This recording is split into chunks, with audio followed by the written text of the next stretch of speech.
Patrick Peterson is one of the greatest Arizona Cardinals of all time, but will he get his jersey number retired? Recently, he said on his podcast he believes he's done enough to get it retired. And honestly, he may have a point. He said, and I quote, "I've done some things that not a lot of Arizona Cardinals have done, and we've had a lot of greats." The Arizona Cardinals currently have 5 jersey numbers retired and will have 6 as soon as Larry Fitzgerald decides to call it a career. Now, what about Patrick Peterson? Patrick Peterson was a cornerstone for the Arizona Cardinals franchise for the past decade, but with him signing with the Minnesota Vikings, his run has come to an end. Now, this doesn't mean that there can't be a reunion somewhere down the line in the future, but as it stands right now, he's spent 10 years with the franchise. In his tenure, he managed to make 8 straight Pro Bowls, make 3 first-team All-Pros, while making the NFL 2010's All-Decade team. Along with all those accolades, he's also most likely a future Hall of Famer. That just shows you how dominant he was in his time in Arizona. Pat also took pride in guarding teams' #1 wide receivers and shutting them down every single week. He held many #1 receivers and some of the best receivers in the league and some of the best to ever do it to their worst games ever. Not many corners in the NFL wanted the task of guarding the opposing team's #1 wide receiver, but Patrick Peterson did it week in and week out. There weren't many corners like this outside of him and Darrelle Revis, so that just tells you how special he was. But going back on something, from his rookie season to year number 8 for him, he went to 8 straight Pro Bowls and was dominant for the majority of his Cardinal career. This streak came to an end though when he was suspended in 2019 for PED use, which initiated a 6-game suspension, making him ineligible for the Pro Bowl that year. Patrick Peterson also missed the Pro Bowl in 2020, but he actually had some pretty good games that season regardless. The year prior, he was struggling to get back to his former self, and he was honestly a little out of it. He found his mojo later on that season in 2019, and it took him some time. Now, in these past 2 years, was he as dominant as he used to be, shutting down teams' #1 receivers every game? No. But he did show some flashes of his former self. One of these games came when the Arizona Cardinals were facing the Seattle Seahawks, and he shadowed DK Metcalf basically the entire game. Pat guarded Metcalf on 42 of his 49 routes and held him to 2 catches for 23 yards. Now, he wasn't like this every single game last season, but there were definitely some bright spots. Overall, it's a pretty good resume to have when you're talking about getting a jersey number retired, but the question still remains, is it enough? It very well could be, because a lot of people in NFL history have had their jersey numbers retired for doing a lot less. But the past couple years, there appeared to be some tensions between Patrick Peterson and the Arizona Cardinals. Pat requested a trade back in 2018 before the trade deadline, but he later rescinded his trade request, stating he was going to honor his contract and play through it. You can kind of understand his frustrations though, because he was 28 years old, and for a corner, they normally don't last that long in the NFL. He most likely wanted to be a part of a Super Bowl contending team, and at the time it appeared the Arizona Cardinals were going to enter another rebuild with Josh Rosen as their franchise quarterback. Pat most likely didn't want to be a part of another rebuild because for the majority of his career, the Cardinals have pretty much already been doing that. The only time the Cardinals were really relevant and competing for a Super Bowl with Patrick Peterson on the roster was when Bruce Arians was the head coach. Man, I miss those days.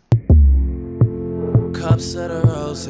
Another thing is, he could have been really frustrated when the Arizona Cardinals released one of his best friends and former LSU Tiger teammates, Tyrann Mathieu, before the year even started. And if you're wondering what the Cardinals did with this money that they freed up from Mathieu's release, they ended up signing Sam Bradford to a $20 million contract. I kind of understand where the frustration stemmed from. The move made no sense whatsoever. If you're going to cut one of the best safeties in the NFL and spend $20 million on a quarterback who's known for robbing teams of money, I would be pissed too. Now, Patrick Peterson also wanted Kirk Cousins in Arizona when he was a free agent, and would you look at that? Patrick Peterson ended up in Minnesota where Kirk Cousins is right now. What a coincidence. Now, I do understand the Arizona Cardinals approaching Tyrann Mathieu about restructuring his contract because he spent most of the time in the past 2 seasons on IR. But in my opinion, you just don't cut somebody like that, especially if you're going to sign someone like Sam Bradford. Like, it just doesn't make sense to me. Either of those could have honestly been the reason of why he requested a trade, but none of those are really confirmed, and those are kind of just my opinions and thoughts. If any of those are true, they're kind of understandable, but in the process of doing this, did he burn some bridges with the organization and fans? He very may well have. Many Cardinals fans were happy seeing Pat P walk this offseason, and it seemed that the love has been lost from some Cardinals fans. I honestly believe it was due to his trade request back in 2018. Now, this isn't the case for me, though. I'll always respect Patrick Peterson for everything he's done in Arizona on and off the field, but for some fans, it seems like they haven't moved past it.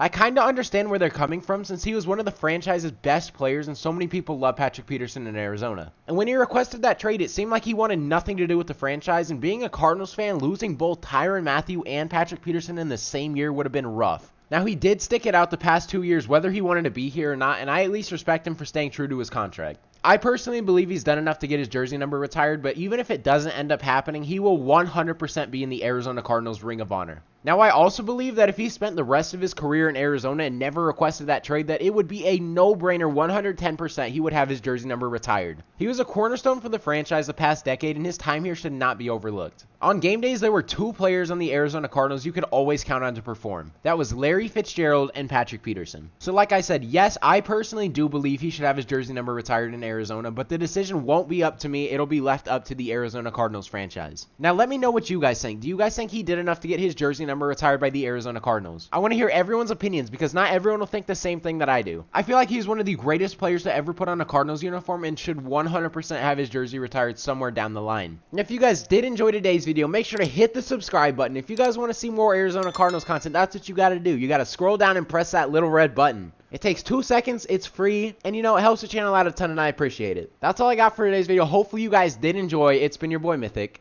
Peace out.